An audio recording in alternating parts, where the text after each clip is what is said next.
Hello friends, welcome back to Abhinay Infotech. आज जो मैं टॉपिक आपके सामने लेके आया हूँ वो टॉपिक है वेरिएबल्स। इससे पहले हमने डिस्कस किया था कि सी का स्ट्रक्चर क्या होता है, सी में कौन कौन सी प्रिमिटिव डाटा टाइप्स होती हैं, और उसी में थोड़ा सा इंट्रो मैंने दिया था वेरिएबल्स के बारे में। अभी तक आपने अगर वो वीडियो नहीं देखा है तो मैं आपको रिकमेंड करूँगा कि मेरे इसी चैनल पे नीचे एक अभिनय इन्फोटेक का AITV का आइकन बना हुआ है, उस पर क्लिक करें राइट साइड पे और चैनल को सब्सक्राइब करें, बेल बटन दबाएं और फिर मेरी प्लेलिस्ट में जाएं C++, और वहाँ पे आप इससे पहले जितने भी वीडियोस बनाए गए हैं उसको ज़रूर देखें, बिकॉज़ प्रोग्रामिंग तभी समझ आ सकती है जब आप स्टार्टिंग से उसको एक फॉलो थ्रू में पिक करेंगे। राइट, तो हमारे पास आज का टॉपिक जो है वेरिएबल्स है। लास्ट सिनेरियोज में भी मैंने डिस्कस किया था, variable is nothing else than a storage, यानी कि एक कंटेनर की तरह वेरिएबल दिखता है। यानी कि किसी में अगर हमने डाटा स्टोर किया, कहीं हमने डाटा रखना है, तो उस स्टोरेज को हम क्या बोलेंगे, वेरिएबल कह सकते हैं। उस एरिया को हम वेरिएबल कह सकते हैं जिस जगह पे आप डाटा स्टोर करने वाले हो। अब जब कोई हम कंटेनर लेते हैं तो नेचुरली उसमें कुछ चीज़ें उसकी रहती हैं। एक, उसका साइज़ कितना होगा, यानी कि नेचुरली आपके पास अगर कोई बीकर है उसमें आप पानी भरने वाले हो तो कितना पानी आ सकता है। अनलिमिटेड तो होगा नहीं कि आप समंदर में डाल दो, ऐसा नहीं होगा। तो उसकी अपनी एक लिमिट होगी जिसके अंदर वो कन्फाइंड होगा कि इतनी ही वैल्यू उसमें आ सकती है। राइट, तो दूसरा, उस वेरिएबल का अपना नेम होगा जिससे हम उसको, उस स्टोरेज को हम नाम दे सकते हैं, यानी कि लोकेशन का नाम होगा। जैसे आपका घर है तो घर में आप रहते हैं तो उसका एक अपना एड्रेस होता है। तो इसी तरह हर वेरिएबल जहाँ पे स्टोर होता है उसका अपना एड्रेस होता है और उस एड्रेस का कोई नाम रखा जाता है। Let us suppose this is an address, तो इस एड्रेस का कोई नाम रखा जाएगा जिससे आप उसको याद रखेंगे। ठीक है, अब इसके अंदर हम कोई भी वैल्यू डाल सकते हैं। अब ये एड्रेस जो होते हैं ये कुछ कंप्यूटर लैंग्वेजेस में लिखे जाते हैं जिनको हम हेक्साडेसिमल नोटेशन भी कह सकते हैं। लाइक इस तरह भी कह सकता हूँ। अगर मैं आपको कहूँ कि हमारे पास जितनी इंडियन स्टेट्स हैं, राइट, उसमें अगर हमने स्टेट्स कुछ रखे हैं, पंजाब, हिमाचल, है ना, ये आपकी यूनियन टेरिटरीज हो गई, चंडीगढ़, है ना, ये हम दिल्ली कह देते हैं। स्टेट करें तो स्टेट्स पे ही चलते हैं, तो दिल्ली कह देते हैं, मुंबई, महाराष्ट्र। ठीक है, तो हमारे पास जितनी ये स्टेट्स मैं कह रहा हूँ, इन स्टेट्स को अभी तो अपने नाम से याद रखा, लेकिन अगर मैं कहूँ इनके लिए मैं कोई कोड दे देता, जैसे इसको 467 ऐसा कोड दे देता, हिमाचल को कोई कोड दे देता, ठीक है, और इसको कोई कोड देता, तो क्या आप सारे कोड से इन स्टेट्स को याद कर सकते? इम्पॉसिबल, बिकॉज एड्रेसेस याद करना हमारे बस की बात नहीं है। तो इसलिए उनको क्या दे दिया जाता है, एक नेम दे दिया जाता है, यानी कि वेरिएबल को एक नेम दे दिया जाता है जिसको हम कहते हैं आइडेंटिफायर, जिससे उसकी पहचान होती है। इसको हम क्या कहेंगे, आइडेंटिफायर। अब इसके अंदर हम जो वैल्यू स्टोर करेंगे, जैसे मैंने इसके अंदर डाल दिया 10, तो उसको हम क्या कहेंगे, इसका डाटा, यानी कि वेरिएबल में क्या वैल्यू आ रही है, वैल्यू ऑफ द वेरिएबल या डाटा, या हम प्रॉपर वर्ड जो यूज़ करेंगे वो हम कहेंगे वैल्यू ऑफ वेरिएबल। ठीक है, अब इसको हम कोई नाम दे सकते हैं और इसमें कोई डाटा स्टोर किया जा सकता है। अब वेरिएबल्स जब हम स्टोर करते हैं तो वेरिएबल्स के जो डाटा टाइप्स आते हैं वो बहुत डिफरेंट टाइप का हमारे पास डाटा रिसीव हो सकता है। अब जो हमारे डाटा टाइप्स हैं उनको अलग अलग हिस्सों में बांटा गया है, तो मैं डाटा टाइप्स पहले आपके साथ शेयर कर देता हूँ। हमारे पास जो डाटा टाइप्स आती हैं सी में, एक आती है प्रिमिटिव डाटा टाइप, शायद लास्ट वीडियो में भी इसका थोड़ा जिक्र है। सेकंड हमारे पास डाटा टाइप्स आती हैं जो इनसे मतलब बन के आती हैं, यानी कि एक्सट्रैक्टेड डाटा टाइप्स भी इनको कह सकते हैं। या हम एक डाटा टाइप हमारे पास आएगी यूज़र डिफाइंड डाटा टाइप्स, एक हमारे पास आएगी जो इनसे बनेगी, that is called derived data types, और एक हमारे पास fourth type of data type आती है जिसको कहते हैं वॉइड डाटा टाइप, यानी कि एम्प्टी डाटा टाइप। तो हमारे पास बेसिकली सी में 4 तरह के डाटा टाइप्स होते हैं। प्रिमिटिव यानी कि जो बेसिक हमारा डाटा जो डेली नीड में आता है, जैसे कि हमारे पास नंबर्स आते हैं 1 to 9, तो इसको हमने क्या कहा था, नंबर 2 तरह के हो सकते हैं, एक 1 to 9, एक 0.5, इस तरह के हो सकते हैं। तो जो विदाउट पॉइंट लिखे जाते हैं उनको कहते हैं इंटीजर, और जो विद पॉइंट लिखे जाते हैं उनको कहते हैं फ्लोट। इसके अलावा A to Z हमारे पास, इनको हम क्या कहेंगे, करेक्टर्स। ठीक है, तो हमारे पास तीन अलग अलग डाटा टाइप मैंने आपके साथ शेयर किए यहाँ भी, इंट, फ्लोट एंड करैक्टर। इन तीनों को हम क्या बोलते हैं? Primitive data type. यानी कि हमारी जो बेसिक डाटा टाइप्स होती हैं वो ये तीनों होती हैं, इनको हम प्रिमिटिव या बेसिक डाटा टाइप्स भी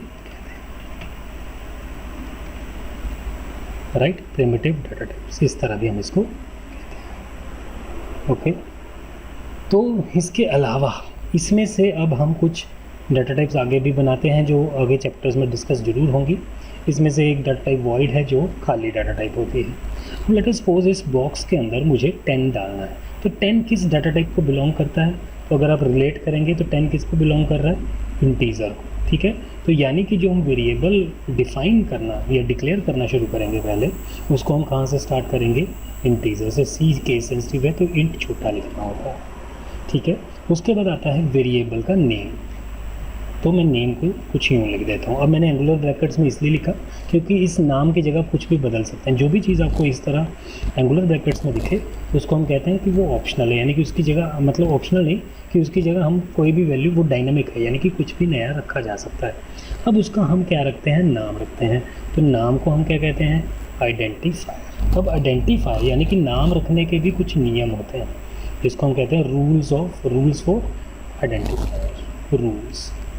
ठीक, आइडेंटिफायर के भी रूल्स रहते हैं कि हम नाम कैसे रख सकते हैं। तो पहली बात ये आती है कि नाम कितना बड़ा हो सकता है, साइज़ कितना बड़ा। अब करैक्टर कितने बाइट का होता था? 1 बाइट का। अगर आपको नहीं पता तो पिछला वीडियो जरूर देखें। तो 255 करैक्टर हम स्टोर कर सकते हैं। तो यानी कि साइज़ कितना हो सकता है? एक वेरिएबल का 255 करैक्टर का हो सकता है। इतना बड़ा आप नाम रख सकते हैं। दूसरा, आइडेंटिफायर में कैपिटल लेटर्स तो होते ही नहीं। ठीक है, सॉरी, कैपिटल लेटर्स भी हो सकते हैं क्योंकि आप नाम रखते हैं, कैप्स आर अलाउड। थर्ड ये कि अगर हम उसके अंदर कोई नंबर यूज़ करते हैं तो नंबर से कोई भी वेरिएबल स्टार्ट नहीं हो सकता। वो मतलब हमारे पास रॉन्ग स्टार्टिंग कही जाएगी, मतलब इनकरेक्ट कहा जाएगा कि अगर हम नंबर से किसी वेरिएबल को स्टार्ट करेंगे। फॉर एग्जांपल अगर मैं लिखता हूँ 1 रोल नंबर, तो ये गलत है, इसको हम क्या कहेंगे? इनकरेक्ट। ठीक है, तो करेक्ट वे क्या हुआ? तो करेक्ट वे हुआ आपका, अगर आपने लिखा है रोल नंबर 1, तो क्या कोई कहता है रोल 1 नंबर लिख देते हैं, तो ये भी क्या है? इनकरेक्ट। नंबर हमेशा आप कहाँ लिख सकते हैं? एंड में लिख सकते हैं किसी नेम में। ठीक है। थर्ड, स्पेशल कैरेक्टर्स, यानी कि अगर मैं रोल स्टार नंबर लिख देता हूँ तो ये भी क्या है? इनकरेक्ट है, यानी कि आप स्पेशल सिंबल यूज़ नहीं कर सकते सिवाय एक के, जो कि होता है अंडरस्कोर, जिसको हम रोल अंडरस्कोर नंबर लिख सकता हूँ, ये भी करेक्ट है। रोल नंबर अंडरस्कोर लिख दूँ, ये भी करेक्ट है।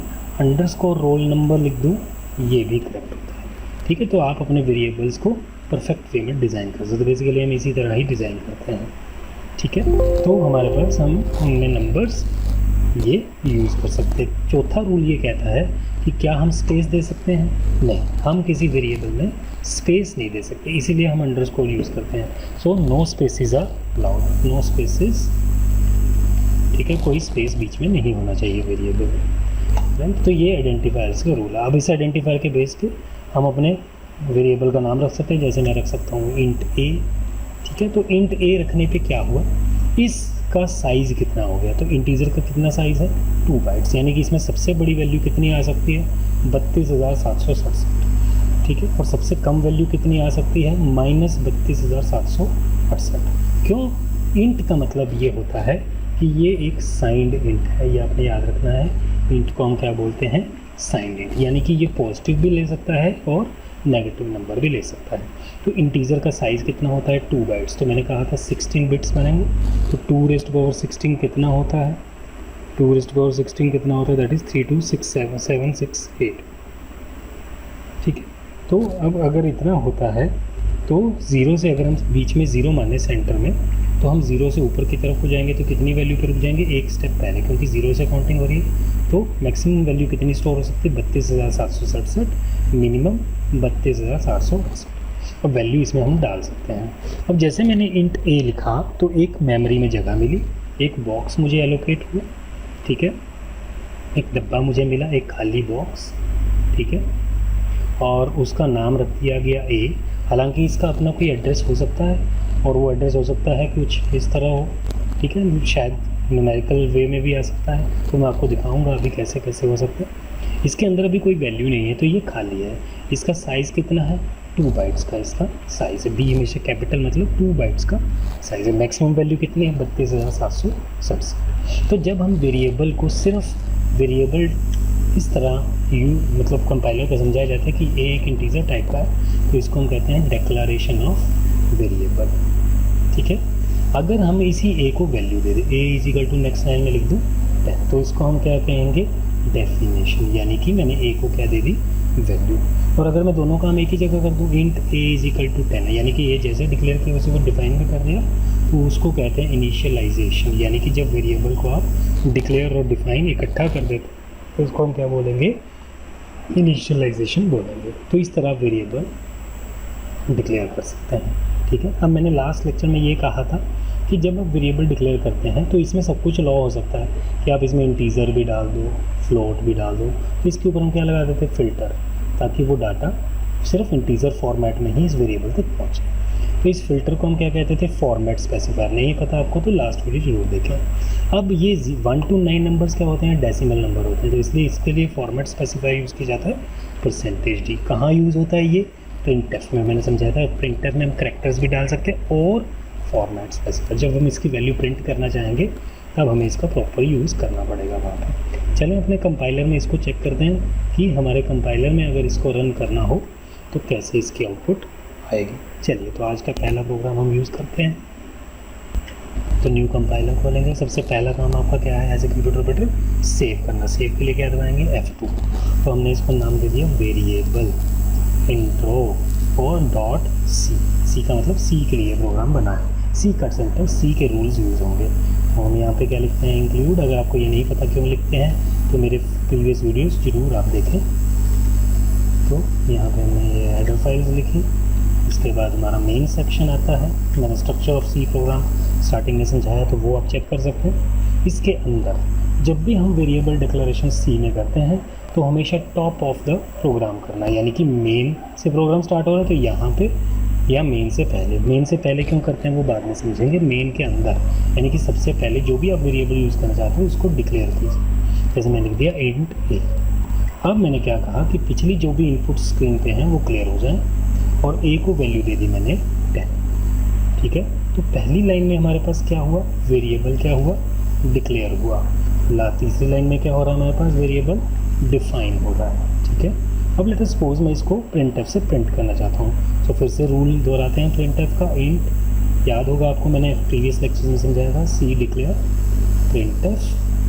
यहाँ पे क्या आ जाएगा, उसका मैसेज यानी कि कैर कांस्टेंट कैर था जो भी था, asterisk underscore format specifier comma Ellipsis. तो जब भी हम वेरिएबल प्रिंट करना चाहते हैं तो प्रिंटफ ये कहता है कि आप प्रिंटफ लिखिए, ठीक है। अपना जो मैसेज देना चाहते हैं वो मैसेज लिखिए, उसके साथ आप कोई फॉर्मेट स्पेसिफायर दे सकते हैं। अब वो किसके लिए दिया है वो बताने के लिए डबल कोट्स को बंद कीजिए मैसेज को, फिर कॉमा यूज़ कीजिए। ऊपर आपको देख रहा होगा ये कॉमा, तो वहाँ पे कॉमा बंद कीजिए और ट्रिपल डॉट, यानी कि इसके बाद जितने मर्जी वेरिएबल्स आप डिफाइन कर सकते हैं। अब अगर एक फॉर्मेट स्पेसिफायर लगाया है तो एक वेरिएबल, यानी कि उस वेरिएबल का नाम लिखिए जिसकी वैल्यू प्रिंट करना चाहते हैं, जिसके लिए आपने ये फॉर्मेट स्पेसिफायर लगाया। Let us do this thing. Let us suppose मुझे आउटपुट में चाहिए, देखिए आपको प्रोग्राम बनाने से पहले बताना चाहिए आपको आउटपुट क्या चाहिए। लेट अस सपोज मुझे चाहिए आउटपुट में ए इज इक्वल टू 10। मैं क्या लिखूँगा, printf A as it is ही चाहिए तो A equal to as A लिखूँगा। 10 क्या है, मेरे पास ए की वैल्यू है, ए कैसा है, इंटीजर। क्या प्रिंट करना है मुझे, फॉर्मेट स्पेसिफायर। ए की वैल्यू पे की जगह क्या आ जाए, फॉर्मेट स्पेसिफायर। इसकी जगह क्या प्रिंट होना चाहिए, ए की वैल्यू। तो कॉमा के बाद क्या लिखेंगे, वेरिएबल का नाम जिसको हम प्रिंट करना चाहते हैं। गेटसेच के बारे में भी समझाया है। So let's run this. So output में हमारे पास क्या आ गया, ए इज इक्वल टू 10। अब अगर मैं चाहता हूँ कि यहाँ पे आउटपुट में आए value of a equal to 10, ठीक है। तो हमारे पास कुछ नहीं है, वो तो वैसे ही रहेगा मैसेज। तो यहाँ पे क्या लिखा आ जाएगा, value of a equal to 10। तो हम इसको रन कर देंगे तो वैसे तो वैसा ही रह जाएगा। तो होप्स आपको ये फर्स्ट वीडियो समझ आया होगा। नेक्स्ट में हम देखेंगे कि हम इनपुट यानी कि कहाँ से ले सकते हैं, कहाँ से रिसीव कर सकते हैं। हाँ, ये डिक्लेरेशन और डेफिनेशन ये भी आप एक जगह कर सकते थे, आप इनिशियलाइज भी कर सकते हो, तो ऊपर ही ए को वैल्यू दे सकते हैं यहाँ पर ए इज इक्वल टू, तो यहीं से रन कर सकते हैं। ठीक है, अगर आपको यहाँ से भी करना है तो आप प्रिंटफ के अंदर भी ये काम कर सकते हैं, क्योंकि हमेशा सी किस तरफ से चलती है, राइट से, मैंने पिछले वीडियो में बताया था। तो यहाँ से हमने ए को 10 दिया, तो अब इससे भी वैल्यू 10 आ जाएगी। ठीक है, so you can do any of the things, declaration, definition, initialization, और either through printf you can assign the value to your variables, either through your statements, inside your statement you can provide the values. Okay, so hope so आपको ये समझ आया होगा। अगले videos के लिए जरूर सब्सक्राइब, लाइक, शेयर, कमेंट करें। Thank you very much.